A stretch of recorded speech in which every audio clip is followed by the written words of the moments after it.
This Halloween, ghoul all out with Instacart. Whether you're hunting for the perfect costume, eyeing that giant bag of candy, or casting spells with eerie decor, we've got it all in one place. Download the Instacart app and get delivery in as fast as 30 minutes. Plus, enjoy $0 delivery fees on your first 3 orders. Offer valid for a limited time, minimum $10 per order, service fees, other fees, and additional terms apply. Instacart, bringing the store to your door this Halloween. On today's Smart 7, Labour considers drugs for the unemployed, Israel faces US ultimatum and much more. It's Wednesday 16th of October, it's Global Cat Day, and happy birthday Davina McCall. The Smart 7. It's news, but not the news.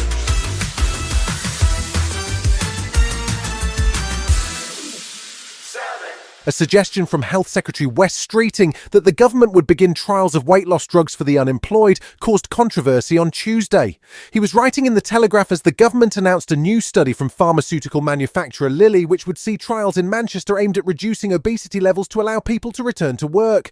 Prime Minister Keir Starmer says that obesity does put a tremendous strain on the NHS and the economy. This drug will be very helpful to people who want to lose weight, need to lose weight. Very important for the economy so that people can get back into work. Very important for the NHS because we've got to reduce the pressure on the NHS. There were warnings from obesity experts that simply prescribing a drug won't fix the problem and that the ongoing treatment could be hugely expensive.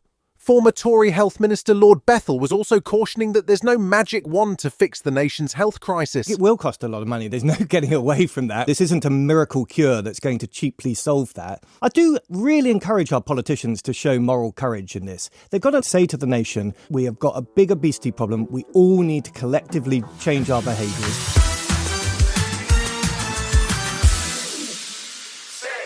With 2 weeks to go until Budget Day, Chancellor Rachel Reeves has continued to sound the alarm bell at Cabinet over the £22 billion black hole in the government finances. She's also made clear that unless action is taken, that deficit could climb to £100 billion over the lifetime of the government, and that there will be no backing down on the necessary cuts to come. She's believed to be considering a rise in the national insurance rate for employers, although her party's manifesto ruled out tax rises for working people.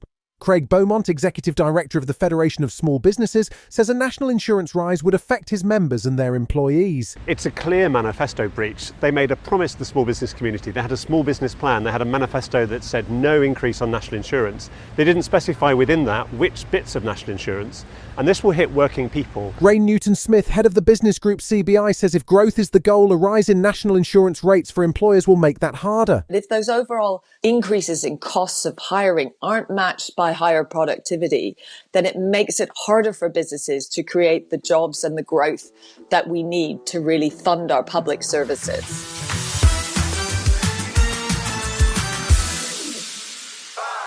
The US government confirmed on Tuesday that it has issued a formal warning to Israel that it will lose access to US funding for weapons unless conditions in Gaza dramatically improve within the next 30 days. The letter signed by Secretary of State Anthony Blinken and Secretary of Defense Lloyd Austin says that Israel must commit to a minimum of 350 aid trucks per day and agree to humanitarian pauses and increased security for aid workers. Israel has said it will address the concerns. The ultimatum comes as Israel continues to spar with the United Nations over the role of the UNIFIL peacekeepers in Lebanon. There have been numerous incidents where peacekeepers have been put at risk and several have been injured by Israeli forces. PM Netanyahu denies that but continues to maintain that the UN peacekeepers should not be on the ground in Lebanon. The charge that Israel deliberately attacked UNIFIL personnel is completely false. Israel repeatedly asked UNIFIL to get out of harm's way. It repeatedly asked them to temporarily leave the combat zone. A serious diplomatic dispute between India and Canada escalated on Tuesday as the two countries expelled each other's top diplomats. The Canadian government is accusing the Indian government of working with a criminal syndicate based in Canada to kill Sikh dissidents who have fled there for protection. Canadian authorities have linked India's top diplomat to the assassination of Hardeep Singh Nijjar last June in a Vancouver suburb. The US has taken Canada's side, calling the accusations extremely serious, but India says the charges are ludicrous and part of a political agenda. Speaking on Tuesday, Canadian PM Justin Trudeau said the evidence of the investigation is clear. It is obvious that the government of India made a fundamental error in thinking that they could engage in supporting criminal activity against Canadians here on Canadian soil. Still to come on today's Smart 7, England might just have a new manager and Al Pacino is daddy cool. Right after this. This Halloween, ghoul all out with Instacart. Whether you're hunting for the perfect costume, eyeing that giant bag of candy, or casting spells with eerie decor, we've got it all in one place. Download the Instacart app and get delivery in as fast as 30 minutes. Plus, enjoy $0 delivery fees on your first 3 orders. Offer valid for a limited time, minimum $10 per order, service fees, other fees, and additional terms apply. Instacart, bringing the store to your door this Halloween. Welcome back. There was plenty of sporting action on Tuesday with the second test underway between England and Pakistan, which saw the hosts finish the day at 2:59 for 5. England's women crashed out of the T20 World Cup after defeat to the West Indies at the quarter-final stages, and Scotland drew with Portugal in football's Nations League. There was big news too about England's men's team, with Sky Sports reporting that former Bayern Munich and Chelsea manager Thomas Tuchel has been appointed as the new England manager. The FA are due to make a formal announcement on Wednesday around 1 p.m, and Harry Kane, who played for Tuchel in Germany, sounded pretty positive about it. Yeah, until it's announced, obviously I can't really comment, but we have to wait and see. Obviously, I know Thomas well from last year, and fantastic coach, fantastic person, so I'm sure the guys at the FA will contact me when they know more about it.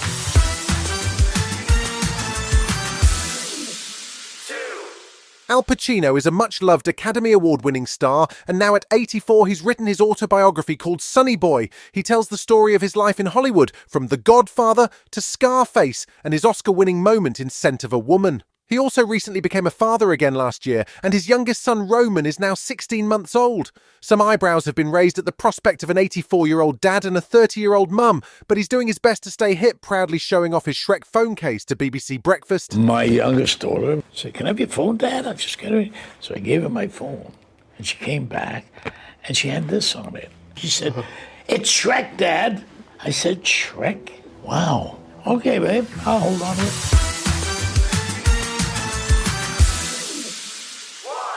This December marks 36 years since the Lockerbie bombing, which saw Pan Am Flight 103 explode in mid-air over the tiny Scottish town.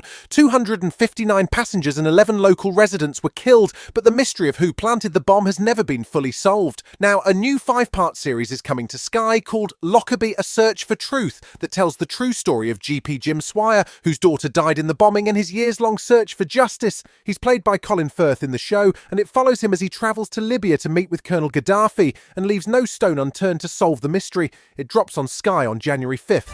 Why is there so much secrecy around this? Your government knew. They all knew. You haven't stopped since she died. I will never stop until we know the answer to everything. You've been listening to The Smart 7. We'll be back tomorrow at 7 a.m. Hit that follow button and have a great day. Give us 7 minutes and we'll give you the world.